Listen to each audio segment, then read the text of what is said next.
বাপ চিনা দরকার ছিল যাকে, চিনলেন না তাকে। হায় যুবক, বন্ধুকে চিনলা না, দুশ্মনকেই বন্ধু বানাইলা, দুশ্মনকেই বন্ধু বানাইলা। আপন বন্ধু যিনি তাকে চিনলা না, দুশ্মনকেই গ্রহণ করলা। চেহারায়, সুরতে, চলনে বলনে, আচারে উচ্চারণে বেঈমান যেভাবে সাজায় দেয়, তুমি তাকেই গ্রহণ করলা। নবী পাক সাল্লাল্লাহু আলাইহি ওয়াসাল্লাম নফল নামাজে এত লম্বা সেজদা করতেন। আম্মা জান আয়েশা রাদিয়াল্লাহু তাআলা আনহা বলেন, মাঝে মাঝে মনে হতো নবী ইন্তেকাল করলেন কিনা, মারা গেলেন কিনা। এজন্য আমি নবীর পায়ের পিছনে তালুর মধ্যে এভাবে আঙ্গুল দিয়ে চাইতাম, মানে রেক দিয়ে বসাইতাম আর কি, যে জীবিত কিনা। এত লম্বা সেজদা দিতেন। বাজান হযরতে সাহাবাই কেরাম বলেন, নবীজি সেজদা দিতেন এত লম্বা আর কামতেন। নাসমাউ লাহু আজিরান কা আজিরিল মিরজাল। সাহাবীরা বলেন, চুলার মধ্যে, ডেকচির মধ্যে পানি বসাইলে পানি যখন উতরাইয়া ডকডক করে, গরম পানি ডকডক করে না, এরকম ডকবগে আওয়াজ যেভাবে করে, আল্লাহর নবীর কলিজার কলবের ভিতর থেকে আমরা কান্নার এরকম ডকডগে আওয়াজ শুনতাম। সেজদার কান্না।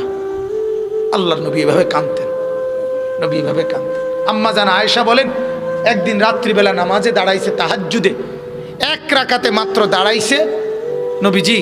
আয়েশা রাদিয়াল্লাহু তাআলা আনহা বলেন, আর সেজদাও করে নাই, আর রুকুও দেয় নাই।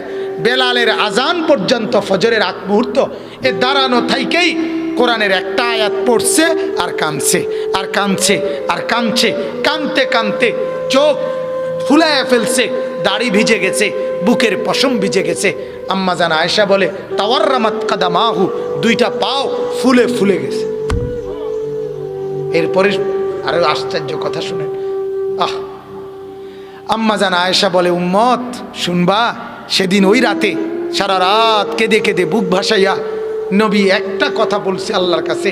সেটা কি? তো আয়েশা রাদিয়াল্লাহু তাআলা আনহা বলেন, সেটা শুধুই কেবল এই উম্মতের জন্য নবী কাঁদছে। ইন তুআযিবহুম ফাইন্নাহুম ইবাদুক ওয়া ইন তাগফির লাহুম ফাইন্নাকা আনতাল আজিজুল হাকীম। এটা কোরআনের আয়াত। আল্লাহর নবী একদূর সারা রাত পড়ছে, আল্লাহরে বলছে, মাওলা আমার উম্মত, আপনি যদি গুনার কারণে আযাব দেন, আপনি দিতে পারবেন। আপনার, আমি বলার কিছু নাই, আপনার বান্দা, আপনি চাইলে যা ইচ্ছা তাই করতে পারেন, আযাব তো দিতে পারেন মাওলা। ওয়া ইন তাগফির লাহুম, নবী বলে, আল্লাহ যদি এই বন্ধুর দিকে তাকাইয়া যদি আমার গুনাহগার উম্মতকে মাফ করে দেন, ফাইন্নাকা আনতাল আজিজ, তাইলে তো আপনি এই ক্ষমতাও রাখেন, আপনাকে তো বলার কেউ নেই। আপনারে বাধা দিবে কে? আপনারে নিষেধ করবে কে? বন্ধুর দিকে তাকাইয়া দেন না মাফ করে। আমরা কিতাবে পড়ছি বাজান, ওই যে একটু আগে বললাম, আল্লাহ পাক যাদেরকে একবারে কাছে বসাবেন তা করে কি বলে, মনে আছে নি? নবীজি বলছে, আনা মিনাল মুকাররাবিন। নবীজি বলছে, ও উম্মত, আল্লাহর ঘনিষ্ঠ জনদের মধ্যে সর্বপ্রথম সবচেয়ে ঘনিষ্ঠ হব আমি মুহাম্মদ। হাসরের ময়দানে মাওলা আমার জন্য, আল্লাহ তার সিংহাসনের পাশে আবার আমার জন্য আসন নির্ধারণ করবেন, বসে বসে। তো আল্লাহর নবীকে আল্লাহ তাআলা বলবেন, বন্ধু এই আসনে বসেন। কিতাবে আছে বাজান, নবীজি সাল্লাল্লাহু আলাইহি ওয়াসাল্লাম, একটু মনোযোগ দিয়ে শুনেন এই কথাটা। আল্লাহর নবী নিজে আয়েশা, নবীর জন্য যে আসন, সিংহাসন হাসরের মাঠে, নবীজি আয়েশা এটার সামনে এরকম হাত রাখবেন, হাত, কিন্তু বসবেন না। আল্লাহ তাআলা বলবেন, বন্ধু এই আসন তো আপনার জন্য, বন্ধু বসেন না, আপনি বসবেন না।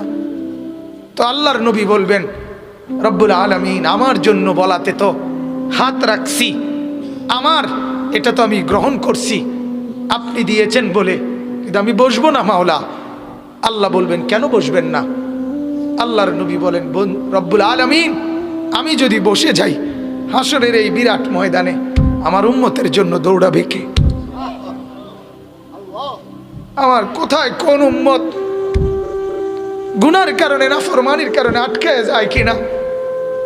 আমি যদি না ছুটি, আমি যদি না দৌড়াই, আমি বসে গেলে আমার উম্মতের জন্য দৌড়বে কে?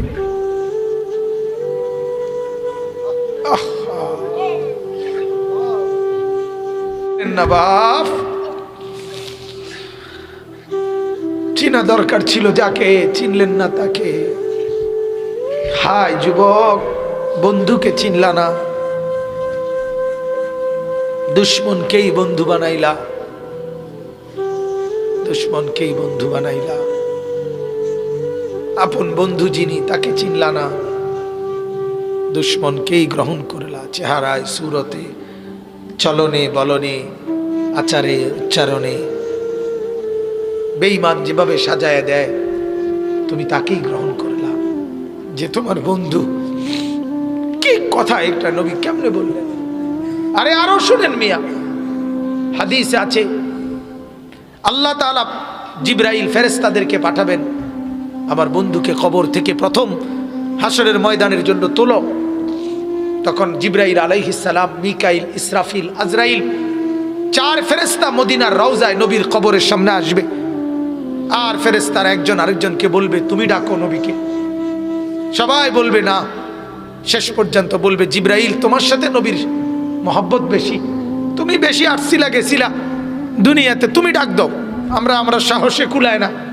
জিবরাইল তখন ডাক দিবি, ইয়া রাসূলুল্লাহ আপনি ওঠেন, হাসরের ময়দানের জন্য আপনি দাঁড়ান।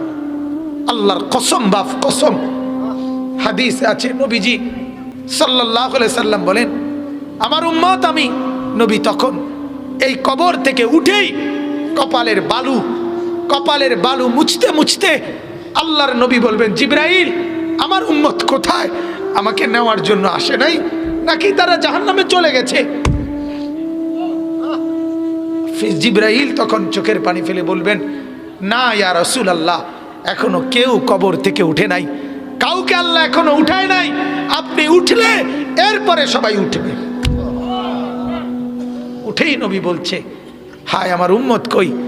আমার উম্মত আমারে নিতে আসলো না। ওই যে এয়ারপোর্টে আমরা মাদ্রাসায় দেখি, এই ভুক্তভোগী আমরা, মাদ্রাসার ছোট ছোট ছেলে পড়ে যে আমার মাদ্রাসায়, প্রায় মায়েরা বাচ্চাদের মা ছুটি নিতে আসে, তার বাবা বিদেশ থেকে আইব, এয়ারপোর্টে নিতে কইছে। ছেলেটারে কি করতে কইছে? এটা যখন বলে মহিলারা কাইন্দা দেয় যে ওটার আবদার বাচ্চার বাপের, যেমন ছুটি লইয়া, অত সেটা তো একটা আবেগ ছাড়া আর কিছু না, কারণ বাড়িতে আসলেই তো দেখবে, কিন্তু এটাও তো একটা আবেগ। বাবা যখন এয়ারপোর্টে নামে তো নিজের সন্তানটাকে কি করতে চায়? দেখতে চায়। তো নিশ্চয়ই বিবিকে তো বলবে, হায় হায় আমার ছেলেটাকে আনলা না, ওই আসে নাই।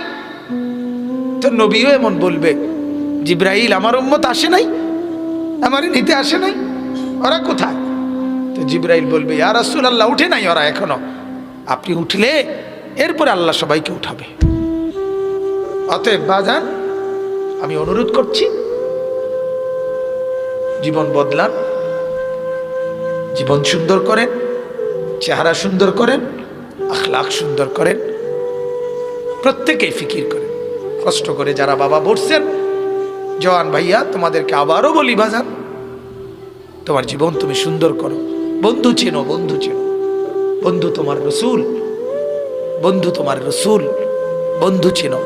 সাহাবায়ে কেরাম বন্ধু, উলামায়ে কেরাম বন্ধু, আউলিয়ায়ে কেরাম বন্ধু, বন্ধু চেনো বাপ। দুশ্মনকে বন্ধু ভেবো না, বন্ধুকে ফেলে দিও না, ফেলে দিও না। আল্লাহ তাআলা আমাদেরকে বুঝার তৌফিক দান করুক। কোরআনুল কারীমের এই আয়াতে আল্লাহ তাআলা সূরা দুখানের এই আয়াতের মধ্যে আল্লাহ তাআলা বলছেন একটা কথা, শুধু এটা বলার জন্যই পড়ছিলাম, এটা বলেই শেষ করছি। ইন্না আনজালনাহু ফি লাইলাতিন মুবারাকা, এখানে একটা শব্দ আছে এই আয়াতে।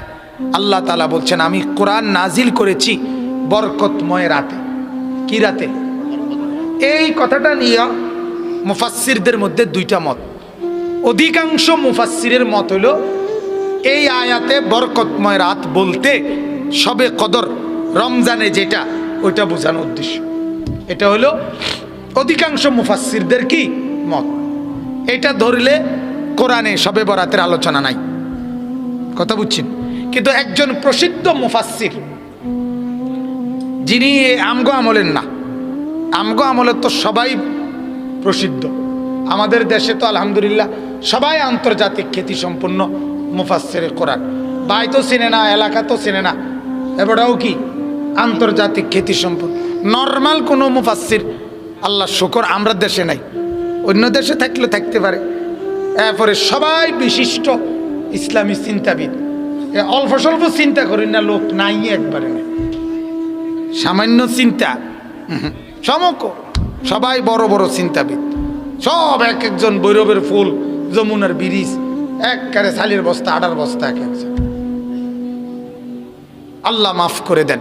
তো বলতেছিলাম একজন বড় মুফাসসির হযরত আব্দুল্লাহ ইবনে আব্বাসের ছাত্র, নবীর একজন সাহাবী আব্দুল্লাহ ইবনে আব্বাস, সর্বশ্রেষ্ঠ মুফাসসির যিনি কোরআনের, রাসূলুল্লাহ সাল্লাল্লাহু আলাইহি সাল্লামের পরে সাহাবীদের মধ্যে, ওনার শাগরিদ ইকরামা রাহমাতুল্লাহি আলাইহি, এই উনি বলছেন যে এই আয়াতে বরকতময় রাত বলতে আল্লাহ তাআলা শবে বরাতকে বুঝিয়েছেন। কথা বুঝছেননি? তাইলে তখন ফয়সালা হয় এরকম যে কোরআনের মধ্যেও কি আছে, শবে বরাতের আলোচনা আছে। কিন্তু প্রশ্ন থাইকা যায়, সমস্যা হয় একটা, সেটা হলো আল্লাহ পাক কোরআনে স্পষ্ট বলছে যে শাহরু রমাদান আল্লাযী উনজিলা ফীহিল কোরআন, আমি আল্লাহ রমজান মাসে কোরআন নাজিল করছি। কোন মাসে? এবং আরেক আয়াতেও স্পষ্ট আছে, ইন্না আনজালনাহু ফি লাইলাতিল কদরে, আমি শবে কদরে, কদরের রাতে আমি আল্লাহ তাআলা কোরআন কি করেছি না। তাহলে রাত্র হইল শবে কদর, মাস হইল রমজান, এই না? তো দুইটা মিলাইলে এটাই বোঝা যায় যে শবে কদরে আল্লাহ তাআলা কোরআন নাজিল করছে, শবে বরাতে না। তাহলে উনি যে বললেন, কথা বুঝছেন না? কথাটা বুঝেননি? এই জন্য ওলামায়ে কেরাম একটা সহজ সমাধান দেয়, ছোট্ট একটা সমাধান দেয়। সমাধানটা কয় যে এরকম হইতে পারে, শবে বরাতে হাদিসে আছে আল্লাহ তাআলা আগামী 1 বছরে আল্লাহর এই সৃষ্টি জগতে কি কি হবে না হবে এটার ফয়সালা 1 বছরের আল্লাহ তাআলা এগুলো জানায় আল্লাহর ফেরেশতাদের কাছে, ওই আলোকে ওনারা কাজ বন্টন করে নেয়। তো হতে পারে ওই বছর শবে বরাতে, যেহেতু রমজানের আগে, ওই রাতে আল্লাহ তাআলা ফেরেশতাদেরকে জানিয়েছেন এই বছর শবে কদরে, আগত রমজানের শবে কদরে কোরআন নাজিল হবে, এই ফয়সালা আজকে চূড়ান্ত তোমাদেরকে জানাইলাম। কোন রাতে? শবে বরাতে জানাইলাম।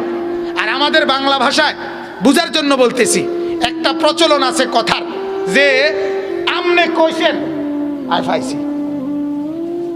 কথা বোঝেন নাই? আমনে মানুষের কয় না কথার কথা, আমনের মুখের কথা, আমার আর কোনো দুঃখ নেই, আমি কি পাইছি জান। আমনে কইছেন একটা কথা, আমার আর কোনো আফসোস নাই। এই আমার মালিকের কথাও তো এমন যে মাওলা আমনে বলছেন তো নিশ্চিত নাজিল হয়েই গেছে।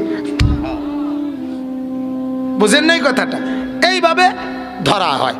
তবে সবচেয়ে কথা হইল যেটা, ওই কথাটা যে একবারে মানে যেমনে হোক কোমরে রশি বান্ধা হইল কোরআন শরীফের আয়াতের এখান থেকে শবে বরাত বুঝাইতেই হবে, নইলে কোনো রক্ষা নাই। ব্যাপারটা এমন না। ব্যাপারটা কি না, যেহেতু হাদিস দ্বারা প্রমাণিত, আর হাদিস থেকেও আল্লাহর রসুলের হাদিস দ্বারাও উম্মতের জন্য আমল গ্রহণযোগ্য, ঠিক কিনা বলেন না? অতএব আমি আমার কথা শেষ করলাম। শবে বরাত হাদিস সম্মত, কোরআন থেকে এই আয়াতের আলোকে একজন প্রসিদ্ধ মুফাসসিরের মত হিসাবে ধরে নেওয়া যায়, কিন্তু হাদিস দ্বারাও প্রমাণিত। আর শবে বরাত, আবারও বলছি, কোনো অনুষ্ঠান, কোনো উৎসব, এটার নাম শবে বরাত না। বিরিয়ানি, হালুয়া, খিচুড়ি, তারপরে এগুলোর নাম আপনার শবে বরাত না। জিকির, তেলাওয়াত, তাসবিহ, সেজদা, কান্নাকাটি, রোনাজারি, নফল নামাজ, দান সদকা, কবর জিয়ারত পৃথকভাবে, একাকী, এগুলোর নাম শবে বরাত। এগুলোর নাম কি? শবে বরাত, এগুলো পৃথকভাবে করলে নিজে নিজে যেখানে যার সুবিধা হয় করলে কোনো আপত্তি থাকার কথা না। আল্লাহ আমাদেরকে বুঝার তৌফিক দান করুক, কবুল করুক। অনেক সময় হলো, আপনারা সবরের সাথে বসছেন। সর্বশেষ আপনাদের কাছে 2টা মিনিট আমার একটা ছোট্ট আবেদন। আমরা যেহেতু আলহামদুলিল্লাহ এই দান সদকা এটাও তো একটা নফল ইবাদত, ঠিক কিনা বলেন না? ওই শক্ত অনুমান মাত ঠিক কয় কোথায়া সবাই কোন ঠিক টেয়া দিয়ে না ঠিক কোন ঠিকও কোন সবাই বলেন। তো দান সদকা করা এটা একটা নফল ইবাদত, এটাও একটা নফল ইবাদত। অতএব আজকের রাতে, এই মোবারক রাতে আমরা প্রত্যেকেই এখানে যারা বসছি মসজিদের জন্য সামান্য যার যার তৌফিক অনুপাতে ভালোবাসার সাথে মহব্বতে আল্লাহর দ্বীনের জন্য দানের ঘরের জন্য একটু দান আপনারা যার যার সুযোগ মতে